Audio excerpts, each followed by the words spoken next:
бүгінгі тақырыбымыз бізде Маңғыстау облысында және республикадағы қызылша ауруының эпидемиологиялық ахуалы туралы болады. Баяндамамыз енді бүгінгі таңда тоқталатын болсақ, бізде қазір Қазақстан Республикасында қызылша ауруының эпидемиологиялық ахуалы күрделі, қолайсыз деп айтуға болады. Яғни бүгінгі таңда бізде Қазақстан Республикасы бойынша 6563 жағдай тіркелген, күдікті жағдай. Оның ішінде 2471 жағдайы, яғни зертханалық жолмен дәлелденіп отыр, лаборатория жолымен. Енді біз облысымызға тоқталатын болсақ, облыста бұл қызылша індеті осы биылғы жылдың маусым айынан басталды. Енді республикада жыл басынан басталса, бізде маусым айынан басталып, бүгінгі таңда бізде 48 күдікті жағдай тіркеліп, оның ішінде 36-сы зертханалық жолмен дәлелденіп отыр қазіргі таңда. Енді соңғы рет бұл қызылша ауру облысымызда коронавирус індеті келгенге дейін тіркеліп келді. 2020 жылы 360 жағдай тіркелген, соңғы одан бері қарай 20-22-де бұл қызылша ауруы тіркелген жоқ. Өзіңіз білесіз, коронавирус инфекциясынан кейін көптеген оқшаулар болып, барлық жерде жұмыстар тоқтады, ұйымдасқан топтар. Соның да бір себебі бар, сол себепті ол ауру бізде тіркелген жоқ. Енді бізде аурулардың биылға тіркеліп отқан, айтып отқан 36 науқасты біздің аймақтар бойынша бөлетін болсақ, аудан қалада сіздер қазір Ақтау қаласында 13 жағдай тіркеліп отыр. Жаңаөзен қаласынан 10 жағдай, Мұнайлы ауданынан 8, Қарағай ауданынан және Тұтпаран ауданынан 2 жағдайдан және Бейнеу ауданында бір жағдай тіркеліп отыр. Бұлардың енді жаңа айтқан барлық науқастардың ішінде, ауырғандардың ішінде 36-сының 33-і балалардың арасында, 33 жағдай балалар 14 жасқа дейін балалардың арасында тіркеліп отыр. Және бір жасөспірім, 2 ересек адам ауырып отыр.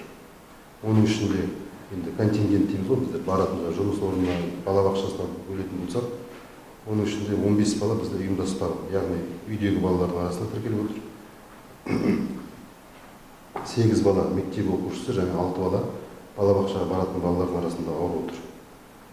Яғни бізде қазіргі таңда облысымызда бұл топтасқан, ұйымдасқан топтың арасында ондай бұрқ ету жағдай, яғни вспышка дейміз ғой, ондай жағдай тіркелген жоқ. Барлық барған балабақшалар біздер күнделікті ауру тіркелген жағдайда эпидемиологиялық тексеру жүргіземіз. Ошағындағы қарым-қатынаста болғандарды анықтаймыз, олардың екпелерін анықтаймыз. Екпелері, яғни болмаса, оларда біз 30 жасқа дейінгі ошағында екпесі болмаған қарым-қатынаста болғандарды біз 72 сағаттың ішінде қызылшаға қарсы екпемен егуіміз керек. Ол енді біздің бұйрықтардың талабына сәйкес. Және қарым-қатынаста болған балалардың барлығын біз бақылауға аламыз. Үйіне бақылауда болады медициналық қызметкерлермен.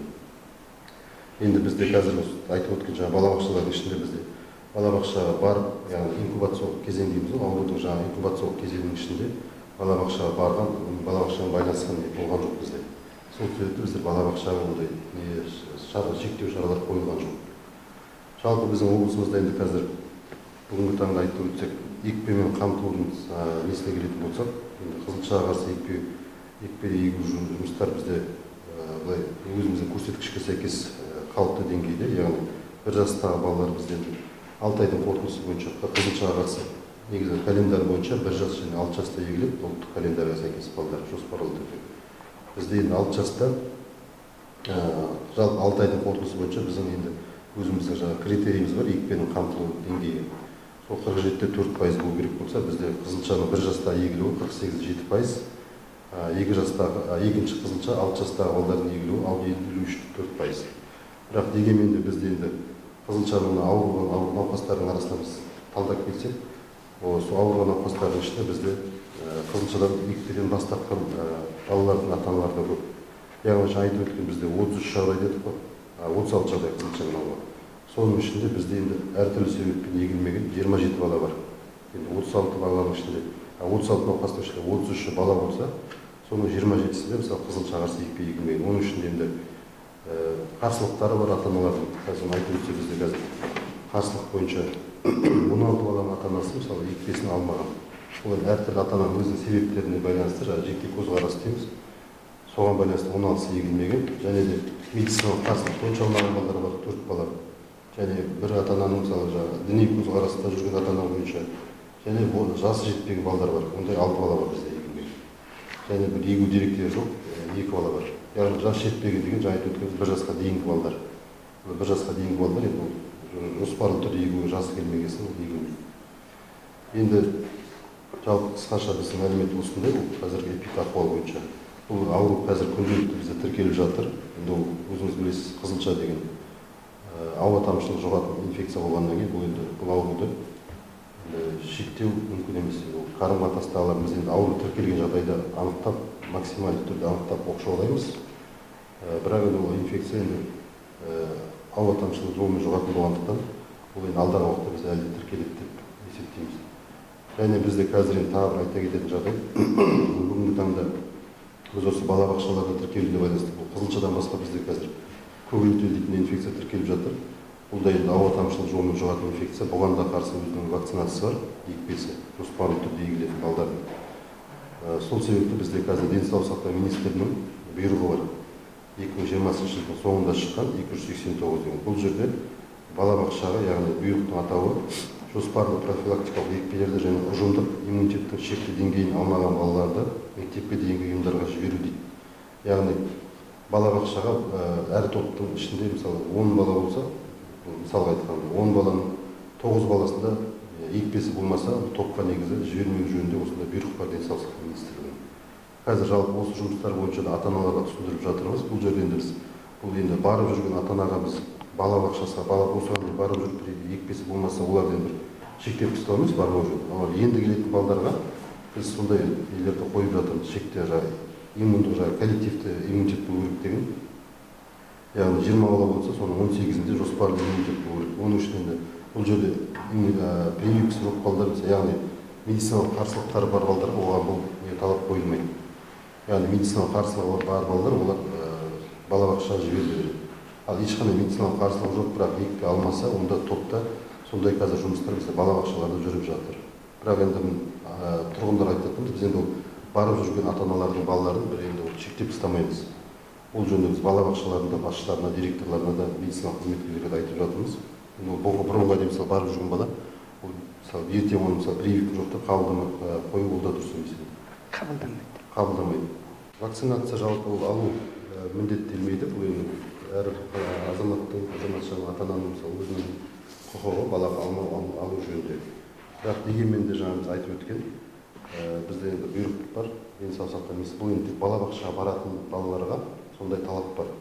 Жаңағындай 10-90% баланы барып жүрген топқа. Соның жаңағы жоспарлы иммунитеті болу керек. Бірақ оның үшін енді 90% дегенде жаңағы оның ішінде барлығы прививкасы болу мүмкін емес. Оның үшін жаңағындай медициналық екпеге қарама-қарсы қайшылық бар, медициналық қайшылығы бар балдарға рұқсат етіледі баруға. Яғни ол балдарға мысалы медициналық қайшылық болады, тұрақты болады және уақытша болады. Ондай балдар мысалы балабақшаға жіберіледі. Басқа себептер бойынша ол жаңағы міндеттеледі. Топта сондай иммунитет қалыптасу керек 90% жоспарлы екпе. Ал бірақ енді біз енді міндетті түрде алу деген ол біздің Қазақстанның заңнамаларында жоқ. Оны әр ата-ананың өзі керек. Бірақ енді біз ол екпені алуға шақырамыз. Енді әртүрлі түсінік бар ата-аналарда. Айтып өттім, ата-аналардың қарсылығы жөнінде міндетті ме, міндетті емес пе деген осы жерде тағы тоқталып өтейін деген. Жалпы бізден жаңа айттым, бұл жерде міндетті екпе алу деген біздің заңнамалық құжаттары жоқ. Бірақ енді бізде кейбір жағдайлар кездеседі, осы учаскелерді қараған кезде ата-аналар оны ата-ананың өзінің жасататын әлі учаскелік дәрігер сұратамыз, соны біз енді сол жалпы тұрғындар осыны енді пайдаланып айтып келеді. Жалпы нотариус арқылы жаңағы қарсылықты жаздыру негізі қажет емес. Әр ата-ана мысалы соған біз өзімізде мысалы көріп жүріп, бір нотариустерде отырамыз, ата-аналар келіп балдарына нотариус арқылы қарсылық жаздыртып. Ол мысалы қарап отырсаңыз, ол бізде ешқандай заңнамалықта, біздің талаптарда медициналық қызметкерлер негізі нотариус арқылы қарсылықты сұрату негізі ол ондай жоқ. Өзінің жаңағы бұйрық бар, 361 деген денсаулық сақтау министрлігінің. Соның ішінде өзінің бланкісі бар. Сол жерде сол бланкіге қол қойып берсе болды. Оған енді қосымша барып нотариустен атқа жаздырып, оған ақшаңызды шығарып, ол қажет емес деп сол тұрғындар айтқым келеді. Мысалы бір ата-ана мысалы енді ол түсінемін, алмайтын ата-ана біз жұмысты жүргіземіз, ол алмаймын деп, бірақ енді 4 баласына нотариус арқылы оған арсылық жаздырып қажет емес деп ойлаймын. Жалпы соны тұрғындар ескертіп келеді. Жалпы заң бойынша ондай нотариус арқылы отказ дейтін негізі жоқ. Бірақ сол көп жерде сол қазір бізде практикада кездесіп жүр. Әр ата-ана сөйтіп барып нотариуске барып жаздыртып, өзінің ақшасын шығарып. Соны енді ата-аналарға осы айтқым келеді. Нотариус арқылы жаздырту қажет емес. Балабақша қабылдамау заңдылығын қарау керек. Бірақ енді қабылдамау ол жерде айта алмаймын, ол заңсыз деп.